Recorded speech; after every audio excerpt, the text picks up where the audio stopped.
Pirmkārt, es esmu bēgļu bērns. Un es zinu tos stāstus, ko nozīmēja nonākt Kanādā maniem vecākiem. Un mana māsa, radot vienu lugu par 50 gadiem Toronto, arī daudz intervēja savā laikā kārtīgus angļus, tādu anglosakšu bastionu Toronto, ko tas viņiem nozīmē, kad šie baltie eiropieši ieradās kā bēgļi. Un tad jau arī viņas negribēja. Jo patiesībā ar visu humāno sajūtu, jo cilvēkam, es domāju, psiholoģiski pirmā sajūta ir, kas ta man? Kā tas attiecās uz mani? Kā tas man kaut ko dos vai kaut ko atņems? Un sabiedrībās, kur ir ļoti augsta nevienlīdzība, jeb arī augsta nabadzība, tā pretestība, ka kaut kas atkal varētu mainīties, es domāju, ir tas, kas ir ļoti daudziem psiholoģiski ļoti dziļi iekšā. Tātad viens ir sajūta kā bēgļu bērnam. Otrs ir tad, kad, kā Nacionālā apvienība teikt, Krievi nāk.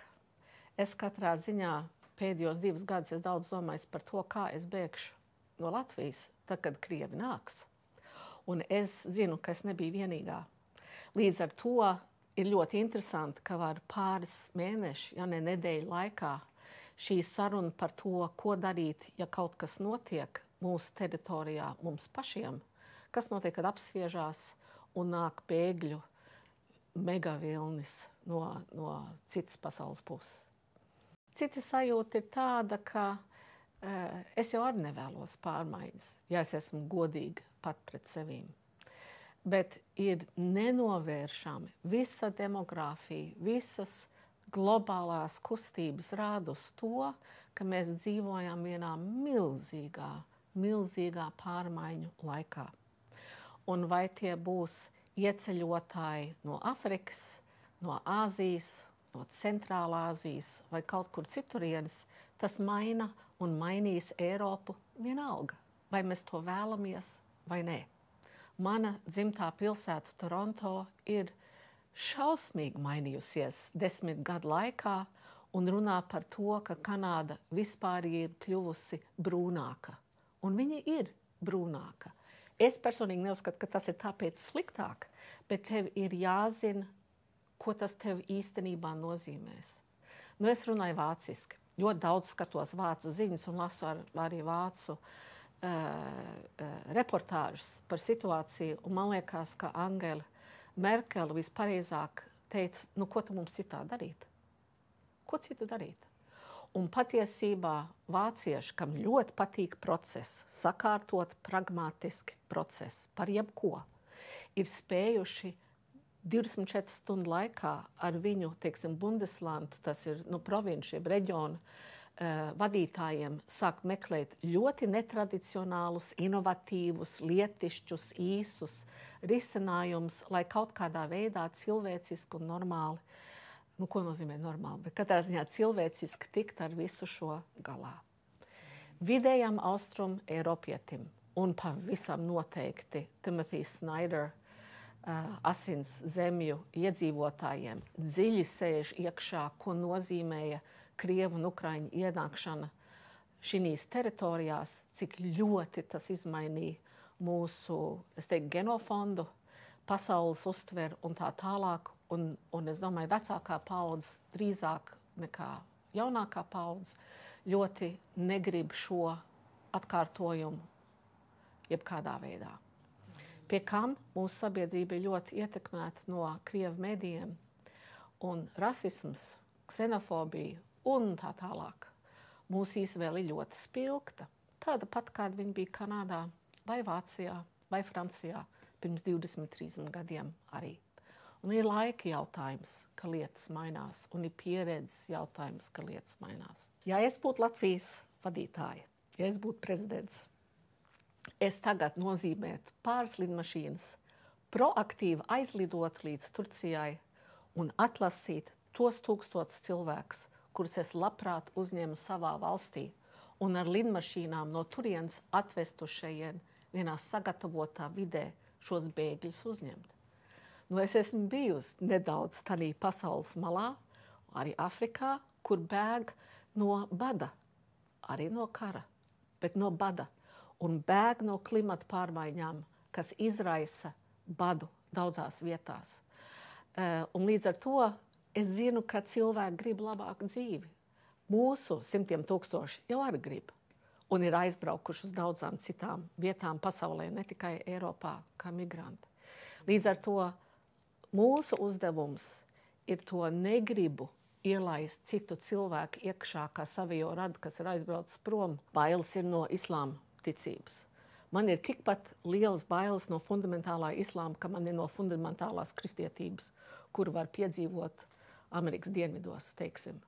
Viņas izpaužās nedaudz citādāk, bet ir tikpat vienlīdzīgi netolerantas, katra savā viedā, tīpaši pret sievietēm un tā tālāk un tā tālāk. Es esmu dzīvojis vienā musulmaņu valstī, nav tik traki, cik domā. Protams, nav tik labi, cik domā. Tāds ateistiski, materiāli, alkohola baudīšanas, teiksim, baudītājs individs. Tur varētu būt sadursmes, bet es esmu priecīgāka par vienu laipnu, ticīgu, sīriešu, droši vien labāk izglītotu ģimeni Latvijā nekā alkoholiķiem, neticīgajiem, mantraušiem no dažām citām iespējamām pasaules malām. Teiksim, cik es vēl apguvu, kamēr es biju citā darbā. Sīrieši ir no izglītotākajiem, teiksim, toju austrumu ļaudīm un sabiedrībām. No tiem 12 miljoniem, kas jau ir bēguši, nu sazinu, kāda tur ir lietpratēji un tā tālāk. Tāpēc es saku, ka jāpadomā par to, kā atvērt domas, inovatīvi un tā tālāk. Varbūt tur ir prasmes un iemaņas, par kurām mēs nemaz nezinām. Latvijas nelaime, sabiedrības nelaime, manuprāt, ir, ka valsts līdz šai dienai nav skaidrībā par to, ko mēs īsti vēlamies savā valstī kā prioritātes.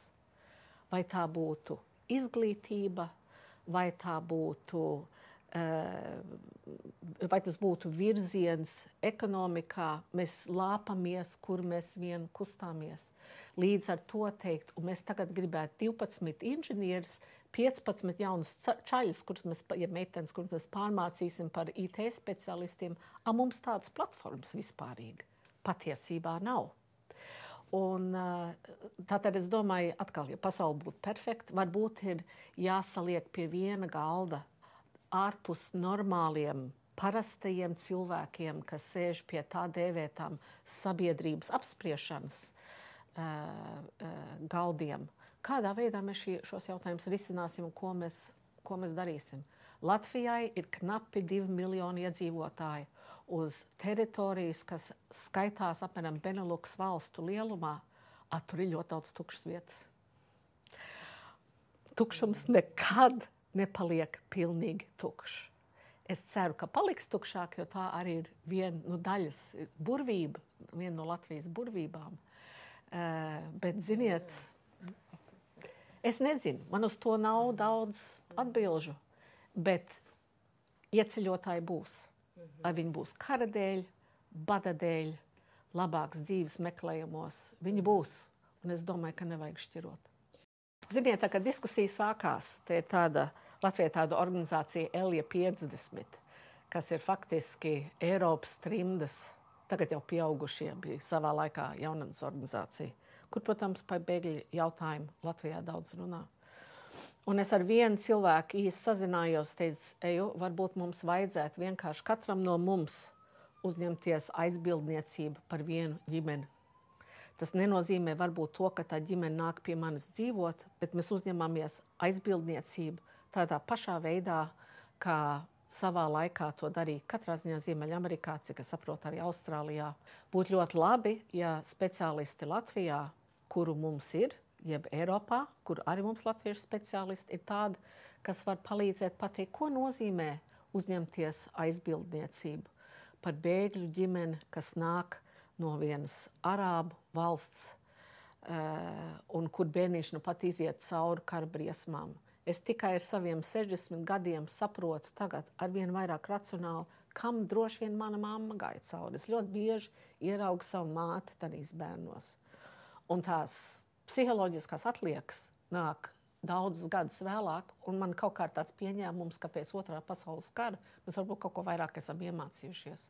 Tas, ka ir citādāk uztvere par to, kā rit laiks, kas ir svarīgi un tam līdzīgi, jā, tur ir atšķirības, bet viņas jāvar pieņemt. Ticīgs, normāls, ticīgs musulmānis skaita lūkšanas Mekā uz Mekas pusi tik un tik reizes dienā. Tas nevienam nesāp. Viens ticīgs kristietis arī kaut ko ļoti līdzīgi darīs. Citādā laikā, citādā vietā iespējams, bet parasti ir tā, ka ja cilvēki atver sirdis pirmkārt un mēģina nobīdīt aizspriedumus malā bišķiņ, lai saprastu situāciju un pielikt kaut vai bišķiņ palīdzīgu roku, lietas atrisinājās. Nevajag velt visu vainu un visu atbildību tikai uz valdību. Šī ir neordināra situācija, viņa vēl gadu divus būs neordināra situācija, un visai Eiropai jātiek ar to galā.